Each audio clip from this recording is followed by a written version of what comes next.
법문 들으시는 시청자 여러분들께서 법문 잘 들으시는 인연공덕으로 모든 재앙은 소멸하고 소원은 성취해서 부처님 전에 복 많이 지으시기를 바론드립니다.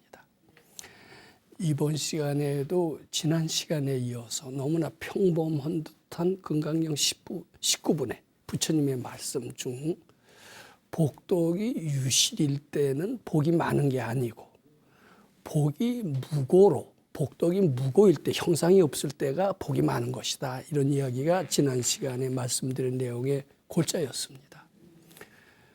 근데 교육에도요. 복덕에도 유실이 있고 무고가 있듯이 교육에도 유실이 있는 교육이 있고 형상이 없는 교육, 내 속에서 찾는 교육이 있어요.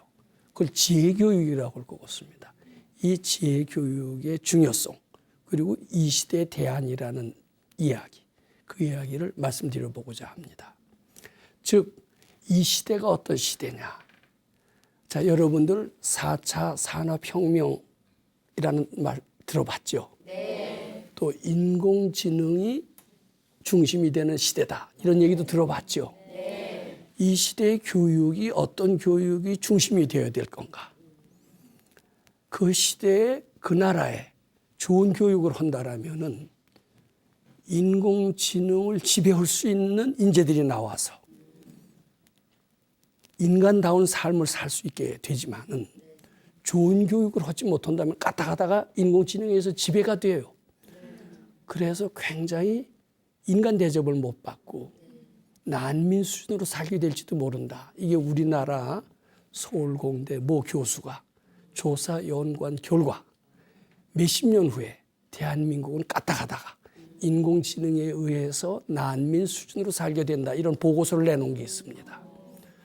그러면 4차 산업혁명 시대, 인공지능이 중심이 되는 시대, 이때 교육이 무엇이 중요한가?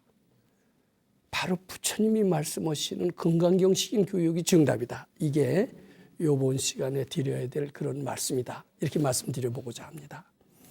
제가 지금 처음에 4차 산업혁명 시대 이 얘기를 꺼냈는데 4차 산업혁명이 있다라면 어때요? 1차 산업도 있을 거고 2차 산업혁명도 있을 거고 3차 산업혁명도 있겠죠. 네. 그러니까 4차까지 왔겠죠. 네.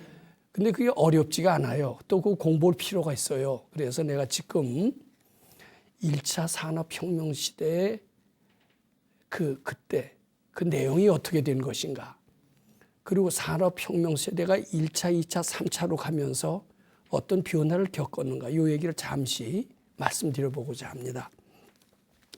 많은 학자들은 제1차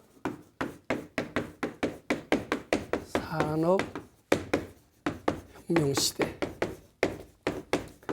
시대를 대개 1760년 이제 영국에서 제임스 와트라고 하는 사람이 전기기관차를 발견했습니다. 지금은 수증기를 이용한 전기기관차가 사라진 지 오래입니다. 근데 우리가 6.25 때 보면은 그런 기관차가 대부분이었어요. 그러다가 이제 우리 어렸을 때 6.25 전이었습니다. 그때는 우리나라 기차의 대부분은 전기기관차였습니다. 근데 우리가 이제 대학생 때가 된 1960년에는 그런 건 거의 찾아보기 어려웠습니다. 디젤 기관차로 바뀌었습니다. 근데 우리 6.25 전에 썼던 아주 시커먼 색의 꽥 소리가 나는 전기기관차가 언제 만들어졌느냐 하면은 1760년대 영국에서 제임스 와트라고 하는 사람이 만들었는데 그때는 기차 속도가 무척 느렸다고 그래요. 1시간에 8km밖에 안 됐는데 이제 이걸로 인해서 수송혁명이 일어났습니다. 혁명이 일어나고 세계가 놀랄까요? 안 놀랄까요? 기차라는 시커먼 물체가 이렇게 가는 걸 보고 그 뒤로 이제 이 기술혁명이 일어났습니다. 그것을 제1차 산업혁명이라고 그럽니다. 그리고 사회가 이제 농경시대에서 서서히 공업시대로 이렇게 바뀌게 되는 겁니다. 요게 이제 1760년에서 1820년 요때 기간에 해당이 됩니다. 그 다음에 제2차 산업혁명이라는 게 있어요. 이제 그것은 아마 요 1차 혁명 시대가 끝나고 난 뒤에 요것은 무슨 혁명이라고 그러냐면 전기 자동차 혁명 시대라고 얘기합니다. 제1차 산업혁명 시대가 되면서 농경 시대가 서서히 바뀌면서 공업 시대로 바뀝니다. 그러면서 발견 발명이 막 쏟아지기 시작을 해요. 그리고 직업이 많아질까요? 안 많아질까요? 직업이 많아지니까 돈이 많이 끓을까요? 안 끓을까요? 직업도 많고 경제도 튼튼해지기 시작을 하는 겁니다. 그다음에 제2차 산업혁명 때는 전기라는 것이 본격적으로 개발되기 시작을 합니다. 에디슨의 백열등이 탄생하고 또 이것이 형광등으로 이어집니다. 또 자동차가 발명이 되고 비행기가 발명이 됩니다. 이 집안에는 에어컨, 냉장고 이런 것들이 생깁니다. 굉장히 편리해졌어요. 이것을 전기 자동차 혁명 시대라고 해서 제2차 산업혁명 시대라고 합니다. 그 다음에 제3차 산업혁명이라는 것도 아마 있는 모양인데 요것을 흔히 얘기하기를 이제 요때는 농경 시대에서 제조업으로 바뀌기 시작을 합니다. 제조업으로 바뀌는데 제3차 때는 제3차 산업혁명을 정보통신혁명이라고 그러기도 합니다. 정보통신. 또 인터넷 혁명 시대라고 합니다. 인터넷 혁명. 농경 시대 때는 농토 많이 가져온 사람이 부자죠. 그 다음에 이제 산업혁명 시대에서부터 이제 서서히 들어가서 제2차 산업혁명 시대에는 공장을 차리고 뭐 제조업 하는 사람이 부자가 되기 시작을 했습니다. 그 다음에 제3차 산업혁명 시대, 요거는 생긴 지 얼마 안 돼요. 뭐 1900년대 뭐 중반 이후, 아마 60년대 중 이후로부터 시작이 됐을 겁니다. 이때는 제조업 하는 사람도 부자가 못 되고요. 부자들이 누가 되기 시작하냐면 IT 기술 가진 사람이 이제 점점 부자가 되기 시작하는 겁니다. 머리 쓰는 사람. 이게 부자가 되기 시작을 하는 겁니다. 자, 그 다음에 최근에 얼마 안 됩니다. 제4차 산업혁명이라는 게 있는데 다시 얘기하면 제1차 산업혁명은 어떻게 보면 전기기관차 혁명이라고 해도 됩니다. 제2차 산업혁명은 전기 자동차 혁명이라고 해도 됩니다. 제3차 산업혁명은 정보통신혁명 또는 인터넷 혁명 시대라고 해도 됩니다. 제4차 산업시대에는요, 인공지능 혁명 시대다. 이렇게 얘기하면 됩니다. 자, 인공지능 하면은 뭘 떠올리느냐? 자, 이거 들어봤어요? 안 들어봤어요? 알파고. 들어봤죠? 네. 알파고가 사람이에요? 인공지능이에요? 알파고가 머리가 좋아요? 이세돌이 머리가 좋아요?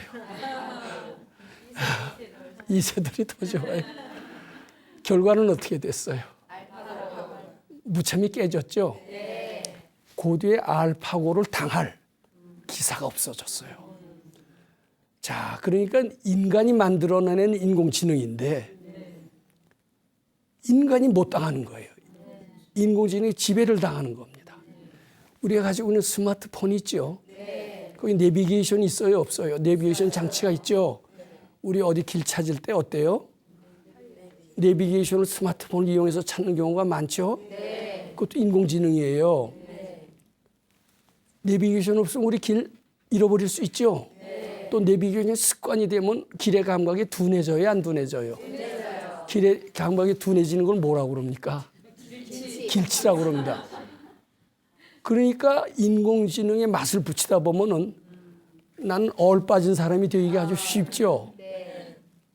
자, 그런데 이제 인공지능 기술이 점점 더 발전할까요? 안 발전할까요? 발전해서 언제까지 발전하느냐면 인간 지능의 이상의 인공지능이 생긴다는 거예요. 근데 자, 인공지능에다가 인공지능 플러스 컴퓨터까지 합치네요. 자, 이게 천하에 당할 것이 없어요. 됐어요. 자, 근데 이 시대에 어떤 현상이 일어나는가 우리 한번 생각해 봐요. 알파고가 이 세도를 무참히 깼죠. 네. 이젠 앞으로 뭐 천하의 천재가 나와도 알파고를 깰 사람이 없어요. 누가 물었더니 알파고의 IQ가 만이래, 만. 근데 이 세도는 어떠? 200도 안 되겠지. 우리 저 중고등학교 때 IQ 검사했죠. 네. 천재를 대개 얼마라고 그래요? 150. 근데 인공지능의 IQ는 만이래, 만. 안 돼요. 인간 머리로 따라갈 수가 없어요. 거기에 주눅이 들까요, 안 들까요? 근데 그런 일이 점점 생깁니다. 자, 우리 보세요. 이제 그러니까 요새 돈 벌어서 전문가가 되라고 많이 그래요, 안 그래요? 변호사 전문가예요, 아니에요? 의사 전문가지요. 또 뭐 변리사, 뭐 노무사, 회계사, CEO 다 전문가죠. 교사. 근데 이제 인공지능 변호사하고 진짜 변호사하고 대결을 해봤어요. 그랬더니 이게 변호 실력이 어디가 나을까요? 알파고가 이 세도를 여지없이 깨듯이 인공지능 변호사가 인간 변호사를 여지없이 깨는 겁니다. 그러면 누구를 변호사로 두고 재판하는 게 유리할까? 인공지능이 유리합니다. 그러니까 보통 인간 변호사는 직업을 잃어버릴 공산이 많죠. 앞으로 변호사 직업을 잃어버릴 공산이 많습니다. 의사, 인공지능 의사와 명의, 천하의 명의입니다. 서울대학교에 모든 암은 다 잘하는 의사 선생님이 있다. 그한테 진단을 받으려면, 진료를 받으려면 2년 전부터 기다려야 된다. 이런 명의 있어요, 없어요? 있어요. 명의하고 인공지능 의사하고 대결을 시켰대요. 누가 나요? 인간 명의는 여지없이 이제 그러니까 앞으로 인간 명의, 인간 명 변호사, 인간 교사, 심지어는 스님, 인간 스님도 인공지능 스님한테 깨지는 거예요. 법문을 누구한테 들어야 더? 큰일 났어요, 안 큰일 났어요. 할 일이 없어요. 이게 이제 4차 산업혁명 시대에 나타나는 게 뭐냐면은 전문직은 다 보따리 싸야 돼. 왜냐면 인공지능이 다 판을 잡으니까. 그래요, 안 그래요? 그래요. 이게 큰일입니다. 그러면 이때요. 1차, 2차, 3차 때는요. 1차 농경시대 때는 직업이 아주 단순했죠. 네. 얼마 안 됐었어요. 근데 이제 산업혁명 시대가 되고 공업화가 되면서 다양한 직업들이 생기죠. 네. 뭐 그다음에 2차 산업 때는 더 다양한 직업이 생기고 3차 산업 때는 더 다양한 직업이 생겨요. 그럼 4차 때는 더 다양한 직업이 생길 것 같은데 아니에요. 왜냐하면 직업이 다 탈락이 되는 거라, 무직이 되는 거라. 전문가는 전문가일수록 술자리가 없어요. 자, 우리 고등학교 때는요, 법과대학 아니면 의과대학이 많이 학생들이 갔어요. 왜냐하면 법과대학에 가서 고시 패스해서 판검사가 되든지 변호사가 되든지, 또 의과대학에 가서 의사가 되면 어때요? 돈 잘 벌어요, 안 벌어요? 잘 벌죠. 잘 벌죠? 네. 근데 그 사람들이 다 어때요? 인공지능에 의해서 다 거세되기 시작한 운명에 닥치는 겁니다. 조금 있으면 거의 그렇게 돼요. 그러면 법과대학, 의과대학에서는 대학 교수가 강의할 필요가 있을까? 대학 교수가 강의하는 게 나아요? 인공지능이 강의하는 게 나아요? 인공지능이 강의하는 게 낫습니다. 대학 교육이 문 닫아야 돼요? 안 닫아야 돼요? 대부분의 대학 교육은 다 문 닫아야 됩니다. 큰일 났어요. 아니, 인공지능이 대신하면 돼요. 그래요? 안 그래요? 인터넷에 인공지능이 다 해놓은 거 있죠? 그거 혼자 복습하면 돼요. 그리고 가르치는 교사도 인공지능 교사가 하는 게 훨씬 낫대요. 왜냐하면 보통 선생님들은 짜증 내요, 안 내요? 인공지능 교사는 짜증 내요, 안 내요? 훨씬 더 친절해요. 그래서 실제로 인공지능 교사하고 진짜 교사하고 한번 학생들한테 어디가 낫냐 하고 아마 인기 투표를 해봤던가 봐요. 그랬더니 인공지능 기사 훨씬 짜증도 안 내고 부드럽고 친절하고 아무리 물어도 짜증 안 내고. 그러니까 교사가 쓸 자리가 있을까 없을까? 대학 교수 쓸 자리가 있을까 없을까? 큰일입니다. 이때 교육은 누가 다 해? 인공지능이 다 해요. 자, 그러면 대학에서 하는 게 뭡니까? 큰일 났어요, 이제. 자, 그래서 아까 조금도 얘기했지만 내비게이션은 인공지능이에요. 내비게이션뿐만 아니라 인공지능에 대한 전문가들이 너무나 많죠. 너무나 친절하고 좋죠. 의사, 변호사, 판검사도 다 인공지능에 의해서 되기 때문에 판검사도 쓸 자리가 없는 거예요. 너무나 또 친절해 인공지능 전문가들은. 그러니까 다 사람들이 그리 몰려요. 자, 그러니까 나머지 사람들은 다 할 일이 없어요. 그리고 내비게이션이 있으니까 길치가 되듯이 다 인공지능에 의한 전문가들이 다 하니까 나머지 사람들은 거기에 중독이 돼서 우울증이 걸린대요. 그래서 누가 이제 통계를 냈어요. 앞으로 몇십 년 후에는 사람들은 할 일이 뭐냐 하면은요, 할 일이 거의 없어요. 인공지능을 관리하는 사람밖에 없어요. 왜냐하면 대단한 일은 다 누가 해버려요. 인공지능이 다 하니까. 그리고 나머지는 그죠? 인공지능 뭐 청소도 인공지능이 훨씬 더 잘해. 이게 인공지능 뒷바라지 그거. 그런 것만 하고 있으니까 우울증 걸릴까 안 걸릴까? 걸려요. 인간으로서 존엄성이 있어요 없어요? 없어요. 내가 기계에 눌리다니. 심지어 스님들까지도요. 어설프게 법문했다간 쓸 자리 큰일 났어요 안 큰일 났어요? 자, 우리 이때 어떻게 해야 살아날까? 예, 큰일입니다. 자, 이제 미국에서는요. 역시 선진국다워요. 앞으로는 이제 2045년입니다. 2040년. 2045년. 이때쯤 되면 인간 이상의 지능을 가진 인공지능들이 다수 출현한다는 거예요.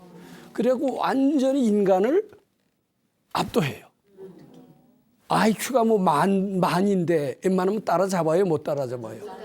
그래서 그 싱귤레리티라는 영화가 한번 나온 게 있습니다. 인공지능 시대를 가상한 그런 영화입니다. 그랬더니 인공지능으로 만든 사람들이 인간들보다 훨씬 더 전쟁도 잘하고 이래갖고선 인간을 다 거의 다 80명을 다 죽여. 그리고 살아남는 인간들은 얼마 안 돼요. 그 사람들은 천국으로 탈출하는 이런 영화가 나왔는데, 예, 그게 공상과학 소설이 아니에요. 실제로 있을 수 있는 현실적인 이야기다. 자, 거기서 살아남을 수 있는 교육을 해야 된다. 근데 그런 교육은 어떤 교육일까? 근데 지금요, 지금 미국 같은 데서는 정신을 바짝 차리고 있습니다. 더 우수한 인공지능을 만들어야 된다. 또 우수한 인공지능을 만들면 돈이 그리 몰려요, 안 몰려요? 거기 인공지능을 플러스 컴퓨터한 또 우수한 인공지능 플러스 컴퓨터한 사람들이 기업을 만들면은 전 세계 돈을 다 끌어들여. 이게 전 세계 돈은 그런 소수 사람들에 의해서 다 장악된다 이거예요. 자, 이 시대에 살아남는 길이 무엇일까? 생각을 많이 했어요. 그래서 우선 하버드 대학, 여기를 우선 의과대학, 하버드대 의과대학에서는요, 하버드대뿐만 아니라 미국의 명문대학이 있습니다. 뭐 프린스턴, 예일 몇 개 대학, 특히 의과대학에서 이제 강의는 안 한다. 왜냐하면 강의는 인공지능에도 훨씬 더 잘한다 이거예요. 거기서 뭐 소위 명강이라는 교수들이 있죠. 명강이라는 교수가 나요, 인공지능 교수가 나요. 인공지능 교수가 나니까 할 필요가 없어요. 그러니까 유명한 강의 들으려고 하버드 대학까지 유학 가죠. 그럴 필요가 없이 된 거예요. 그런 강의는 인공지능에 의해서 얼마든지 들을 수가 있어요. 하버드 대학 간 거 갖고서는 이제 출세 시대는 지났어요. 왜냐하면 전문가 쓸 자리가 없어졌기 때문에. 그래서 하버드 대학에서는 교육 방법을 바뀌기 시작한 겁니다. 강의식 교육이 없어졌어요. 이 강의는 사라졌어요. 강의는 사라지고 강의식 교육, 강의식 우리 학생 때 다 강의 듣고 시험 치고 그런 식으로 교육 받았죠. 네. 주입식으로 강의 듣고 그 제대로 이해했나 못했나 나중에 시험 치고 이제 그것을 갖고 응용을 해서 뭐 기술을 개발하고 우리 이런 식으로 교육 받았죠. 네. 근데 그게 사람이 하는 것보다 인공지능이 훨씬 더 낫다라면은 그런 것은 사람한테 배울 필요가 없어요. 대학의 존재 자체가 없어진 거예요. 네. 대학에서는 그런 거면 안 됩니다. 그냥 대학에서는 강의가 다 철폐가 됐어요. 특히 의과대학부터 철폐가 됐고 이제 다른 대학, 뭐 상과대학, 공과대학 이런 데도 점점 더 확대해서 나간답니다. 이거 현실이에요. 네. 2019년. 자, 그러면 여기서는 어떤 식으로 하느냐? 강의를 안 합니다. 그렇다고 대학 교수가 아주 없어지진 않아요. 인공지능이 못하는 걸 해야 될 거예요. 그래야 안 그럴까요? 인공지능이 못하는 게 뭘까? 찾아냈어요. 찾아내면 인공지능은 기계예요? 아니에요? 기계지. 기계니까 기가 못하는 게 분명히 있지 않겠어요? 그걸 해야 살아남지 않겠나? 그게 뭐냐면은 이 창의력이 없어. 난제 있을 때 난제를 임기응변적으로 돌파하는 그런 창의력이 없어요. 창의력, 또 공감 능력, 창의력이나 공감 능력을 가르치는 교육을 해야 되겠다 이런 생각을 하게 되겠죠. 그건 인공지능이 도저히 못한다 이거예요. 그래서 수업을 어떤 식으로 하느냐 하면은 자 인터넷 인공지능이 한 거는 다 배워와라. 그걸 강의하지 않겠다 대학에서. 그거 하는 것은 인공지능의 지배가 되는 것이다. 이미 인터넷에 올라 있고 인공지능이 할 수 있는 강의는 집에 가서 혼자 공부하고 그거 한 걸 갖고 교수들이나 학생들이 다 모인 뒤에 거기서 강의 들은 걸 갖고 새로운 창의력을 만들어내는 토론식 수업을 하는 거예요. 토론식 수업 들어봤어요? 안 들어봤어요? 이제 대학이요. 강의식 교육은 점점 더 없어지고 토론식 수업이 되는데 그것은 지식을 찾아내는 거예요? 지혜를 찾아내는 거예요? 지혜를 찾아내는 겁니다. 지식은 형상이 있어요? 없어요? 형상이 있죠. 백과사전처럼 나는 아는 게 많다. 그 형상이 있죠. 근데 지혜는 형상이 없죠.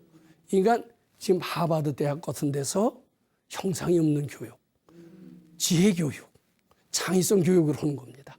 그래야만이 어떻게 해요? 인공지능의 지배를 받지 않을 것이다. 심지어는 인공지능을 지배할 수 있는 사람이 될 것이다.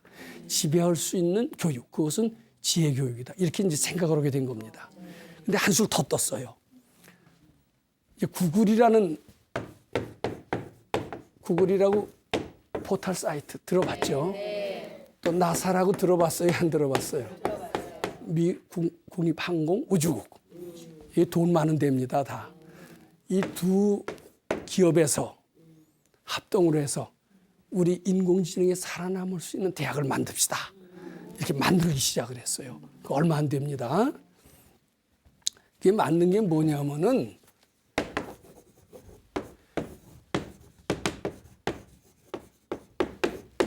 싱귤레리티 유니버시티입니다.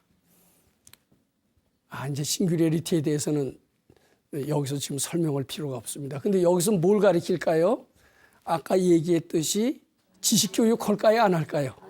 강의식 교육 할까요? 안 할까요? 뭘 하냐면 공감 능력을 키우고 지혜를 키우고 창의력을 개발하는 이런 교육을 하겠죠.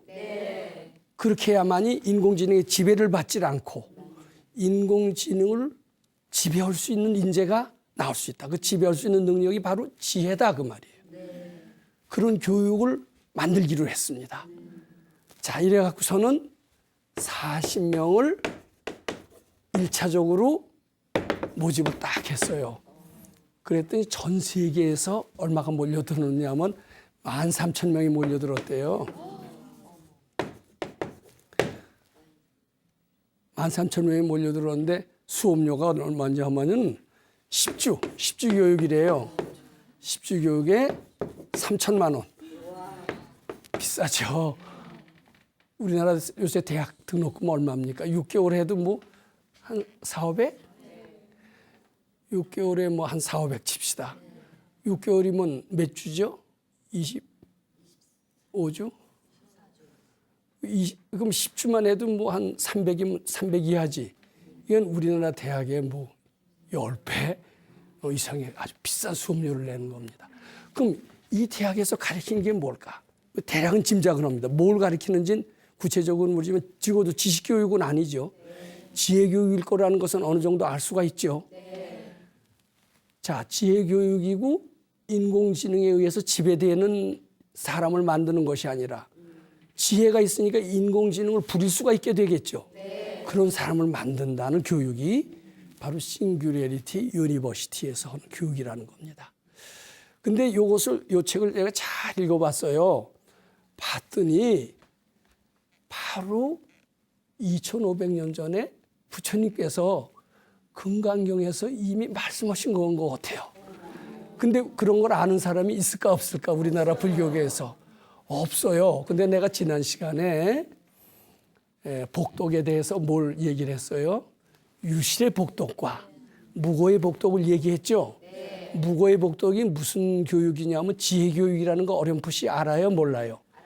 내 속에서 찾는 거죠? 형상이 있었어요? 없었어요? 내 속에 무한한 지혜를 개발해내는 게 무고의 복덕이라고 그랬고 그것을 교육화한다라면 지혜교육이 될까요? 안 될까요? 그걸로 대학을 세운다면 지금 미국이나 구글이나 나사에서 만든 싱귤레리티 대학보다 어떨까?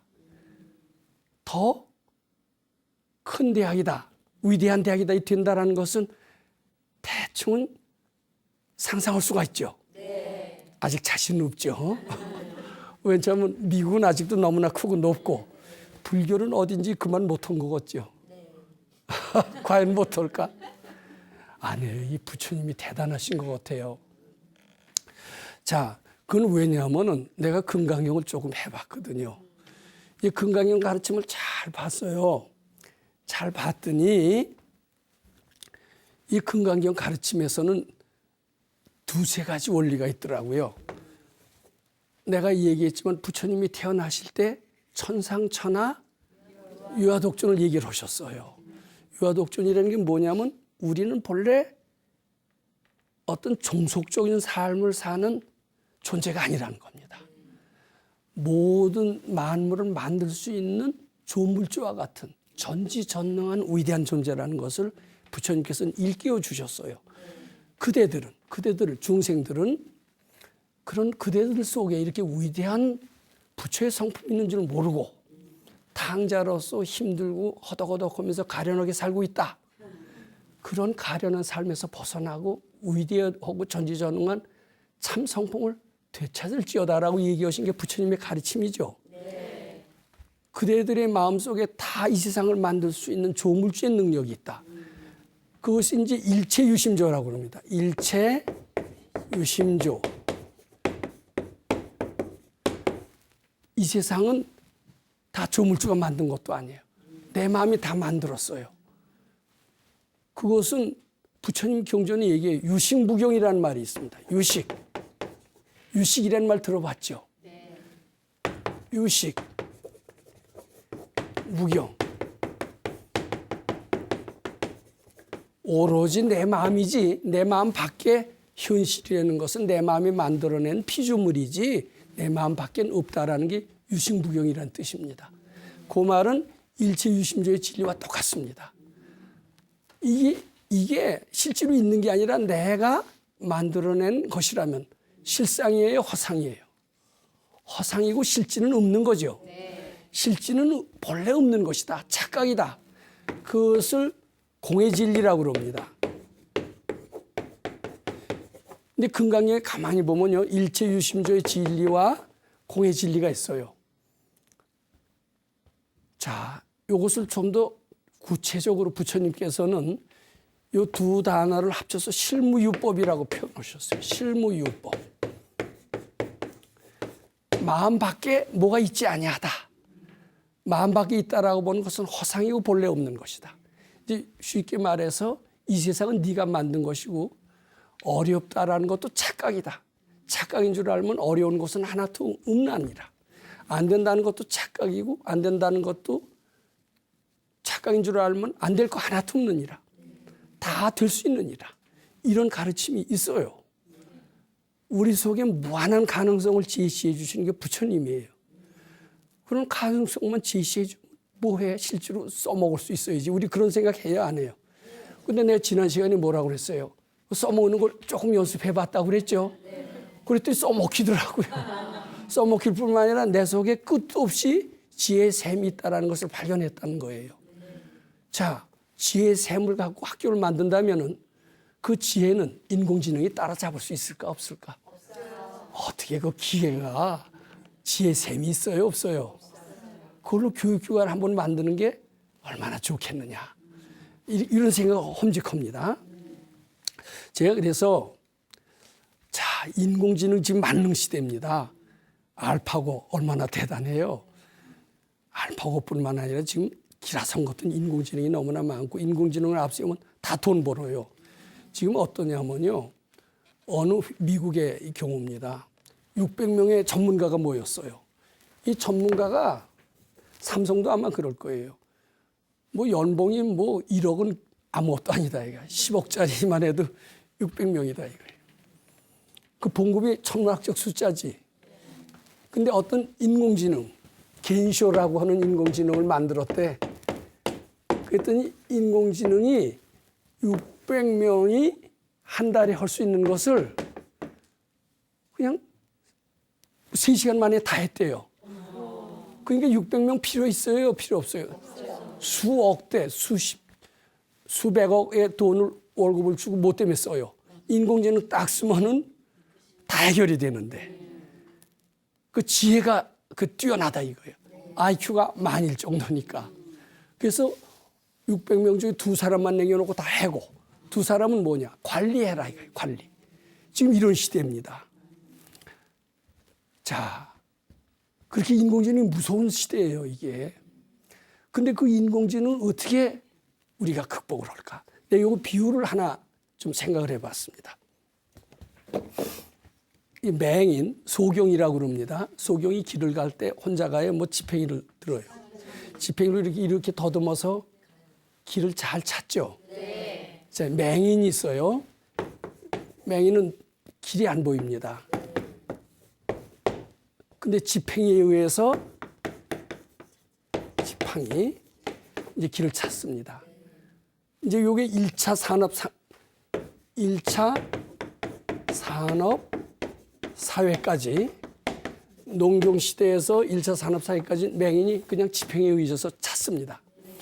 그다음에 2차 산업 사회에서는요. 뭐가 되느냐 하면은 과학 기술이 발달했죠. 전기 자동차가 발달했죠. 네. 센서라는 것도 발견돼요. 재료가. 그래서 2차 산업 상면에는 맹인이 지팽이에다가 센서를 붙여. 센서를 붙이면 길 찾기가 더 쉬울까 안 쉬울까? 왜냐하면 장애물 같은 거 탁탁 알아서 전달을 해주겠죠. 네. 그다음에 3차 산업혁명 시대를 우리 왔어요. 이럴 때는 지팽이에다가 센서만 붙이는 게 아니라 컴퓨터까지 붙여. 그럼 어때요? 길을 상당히 쉽게 찾죠. 네. 그다음에 4차 산업혁명 시대에는 어때요? 지팽이도 좋은 재료로 하겠죠. 네. 그다음에 센서도 붙이고 컴퓨터도 붙이고 거기다가 또 인공지능까지 붙여요. 그럼 거의 눈 뜬 사람까지 행동할 수 있을 정도로 비록 눈 감고 잘 안 보이지만은 다 컴퓨터가 해주고 인공지능이 해주고 센서가 해주니까 어때요? 거의 뭐 눈 뜬 사람처럼 자유자재로 다 돌아다닐 수 있게끔 되죠. 네. 자, 그럼 금강경 시대는 어떻게 되느냐?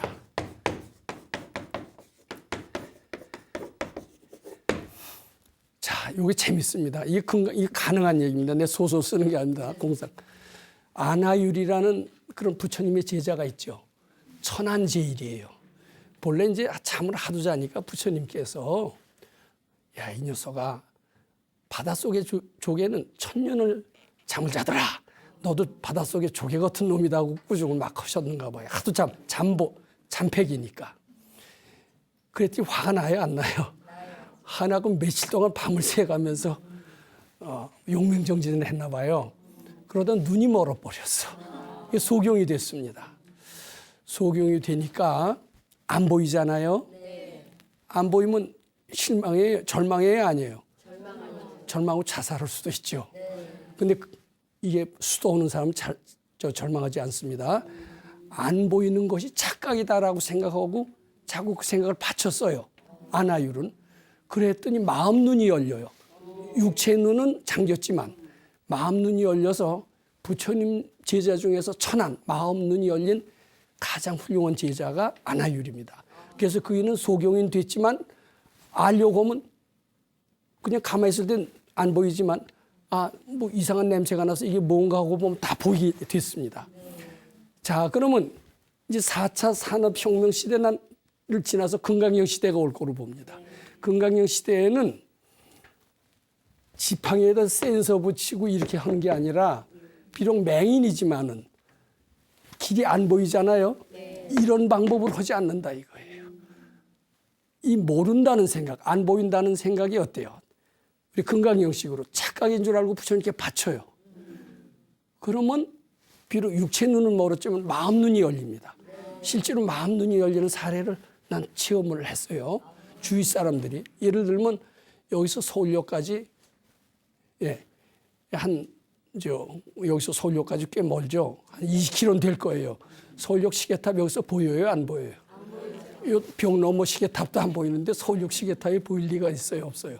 근데 왜 안 보이냐면 우리가 볼 수 있는 능력이 있대요. 왜냐하면 우리가 본래 부처님처럼 전지전능하기 때문에. 그래서 거리가 이렇게 20km다 이렇게 먼다라는 분별 때문에 안 보인다는 거예요. 20km가 머니까 안 보이지 하고 스스로 안 보이게끔 만드니까 안 보인다는 거예요. 그래서 20km니까 안 보이지. 1m라면 보이는데. 그래서 20km니까 안 보이지 하는 생각을 받치면은요, 실제로 서울역에 있는 시계탑이 보인다는 겁니다. 그래서 실제로 본 사람들이 꽤 있어요. 그게 뭐로 됐어요? 벽을 넘어서 보는 거예요. 그것도 마음 눈이죠. 앞으로 금강경 하는 사람은 그럴 가능성이 있어요, 없어요? 그런 것을 교육적으로, 체계적으로 학교에서 가르치는 학교가 있다라면은 어떻게 될까요? 이런 맹인은 이제는 이런 지팽이나 센서를 붙이고 컴퓨터 붙이고 인공지능 붙이고 이렇게 해도 눈 뜨는 것만 못해요. 나아요. 눈 뜨는 게 나아요. 이런 거 붙이고 더듬는 게 나아요. 그럼 금강경 시대에 인공지능이 당할 수 있을까요? 없을까요? 없죠. 바로 인공지능 시대에 다 벌벌 떱니다. 인공지능을 지배할 수 있는 그런 교육을 어떻게 시킬까? 그래서 하버드 대학에서 머리를 짜내고 싱귤레리티 대학을 만들고. 근데 한국에서는 지금 아무것도 못해. 뭐 강의도 아직 여전히 해, 대학에서. 그리고 싱귤레리티 대학도 만들 생각도 못하고 있어요. 근데 우리 금강경 하는 불자들이라면 어떤 아이디어를 낼 수가 있을까? 금강경식인 교육. 우리는 다 전지전능하다라는 부처님이 말씀을 하고 모른다는 생각이 착각인 줄 알고 부처님께 바친다라는 것을 교육화할 때 우리는 인공지능을 제어할 수 있는 지혜를 얻을 수가 있다는 겁니다. 그것은 싱귤레리티 대학이 지향하는 그것과도 동일하며 그 이상일 수도 있다는 겁니다. 이렇게 얘기하면 좀 그럴듯해요, 안 그럴듯해요? 그럴듯하고 불교가 참 위대해 보이죠? 자, 내가 그래서 지금 다시 말씀을 드립니다. 지금 시대는 무척 변했습니다. 1차 산업혁명 시대에서 2차, 3차, 4차까지 왔습니다. 3차까지 오는 동안 직업이 많아지고 경제도 발전하고 국력도 커지고 다 잘 살게 됐어요. 근데 문제는 이제 4차까지 와서 큰일 났어요. 전문가들이 이제 쓸 자리가 없이 됐어요. 억대 연봉이 다 물거품이 됐어요. 그리고 소수의 몇 사람에 의해서 다 이 세상은 통제가 가게 됐어요. 그러면 수많은 사람들한테 이제는 앞으로 인공지능의 종이 되느냐, 인공지능을 지배하느냐, 양쪽 갈림길을 택해야 됩니다. 근데 정신 바짝 차리고 공부를 하면은 인공지능을 지배할 수 있는 이런 사람이 될 거고, 그게 이제 싱귤레리티 대학 같은 데서 하자는 겁니다. 근데 나는 그것보다도 우리 빨리 불교계 선각자들이 딱 나서서 부처님의 가르침을, 금강경의 가르침을 잘 활용한다면 우리 마음속에 있는 무한한 지혜를 개발해서 4차 산업혁명 시대에 주역이 될 수 있는 지혜 교육을 할 수 있다. 내 마음에서 찾는 교육이요, 형상이 없는 교육이요, 그리고 어떤 형식에 의존하지 않는 교육이요, 본래 가지고 있는 무한한 지혜를 샘솟듯이 퍼내는 교육이요, 이렇게 함으로써 이런 4차 산업혁명 시대를 적극적으로 능동적으로 살 수 있는 훌륭한 교육이 된다라고 이렇게 생각을 합니다. 근데 내 주위에서 이 금강경 가르침을 갖고 쭉 해봤더니 그런 가능성은 점점 더 발견이 돼요. 그래서 나 이제 책자를 만들어서 우리나라에서도 한번 해보자 이런 생각을 지금 가지고 있습니다. 네, 많이 기대하시고 또 응원도 하셔야 돼요, 안 하셔야 돼요? 응원도 해주시기 바랍니다. 네, 감사합니다.